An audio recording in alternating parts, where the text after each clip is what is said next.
મારું નામ ઉમરાનિયા દિશા છે અને આજ ખરે હું શ્રીમતી સરોજની નાયડુ ગર્લ્સ હાઈસ્કૂલમાં અભ્યાસ કરતી હતી અને મારે 99.99 PR આવ્યા છે અને હું સમગ્ર ગુજરાતમાં ફર્સ્ટ રેન્ક ઉપર છું અને આ બધો જ શ્રેય મારા આચાર્યશ્રી, મારા ગુરુજનો અને મારા માતા પિતાને જાય છે અને પછી હું મારી મહેનતને રાખું છું. પ્રિપરેશન તો પહેલેથી કરતી જ, પણ અહીંથી જેટલી પ્રેરણા મળતી, અહીંથી જેટલા ગોલ મળતા, એના કારણે છે ને અમને ખૂબ જ પ્રોત્સાહન મળતું અને નક્કી ન હોય, કારણ કે અમારા સર છે, મેડમ છે, બધા એમ જ કહેતા કે જ્યાં સુધી તમે લડી શકો ને ત્યાં સુધી તમારે વાંચવાનું, એટલે જેટલા વાગ્યા સુધી નક્કી ના હોય કે 2 કે 3, જ્યાં સુધી અમારી પાસે હિંમત હોય, જુસ્સો હોય ત્યાં સુધી અમે વાંચતા. એની મહેનત જોઈને તમને શું લાગતું, કેટલા આવશે ટકાવારી એમને? લાગતું હતું જ મને કે આવશે જ મારી દીકરીને 99.99 PR આવશે જ. એટલી મહેનત કરી હતી મારી દીકરીએ. તમારા પપ્પા શું કામ કરે છે?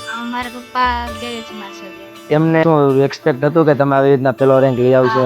જ્યારે મારું રિઝલ્ટ આવ્યું ત્યારે તો એ ગેરેજમાં જ હતા અને ત્યારે મને ઘરેથી કહીને ગયા હતા કે જો તારે જેટલા PR આવે ને મને પહેલાં ફોન કરજે. એટલે જ્યારે મારું રિઝલ્ટ મેં જોઈને તો મેં પહેલાં મારા પપ્પાને જ ફોન કર્યો અને એટલા ખુશ થઈ ગયા અને ત્યારે મોબાઈલમાં કીધું કે વાહ મારી દીકરી તે મારું નામ રોશન કરી નાખ્યું. અને ત્યારે ને ત્યારે બધાને પેંડા લઈને ત્યાં ખવડાવ્યું.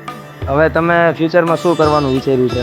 મારું ભવિષ્યમાં મારે કલેક્ટર બનવું છે. તમે આમ સપોર્ટ કરશો એમને બનવામાં આગળ? ગાડીમાં ફરવી જોઈએ મારી દીકરી. હું આવી જ રીતે મારી મહેનત ચાલુ રાખીશ અને અમને સ્કૂલ તરફથી પણ એમ જ કહેવામાં આવે છે કે ભવિષ્યમાં તમારે ક્યારેય પણ અમારી જરૂર હોય ત્યારે અમે તારા માતા પિતા તરીકે, તારા શિક્ષક તરીકે અમે હાજર જ છીએ અને આગળ તું ગમે એટલું ભણ, તને સલાહકાર માટે અમે તારા માટે હાજર જ છીએ. તે શિક્ષક બહુ સરસ હતા, માતા પિતા થતા સરસ.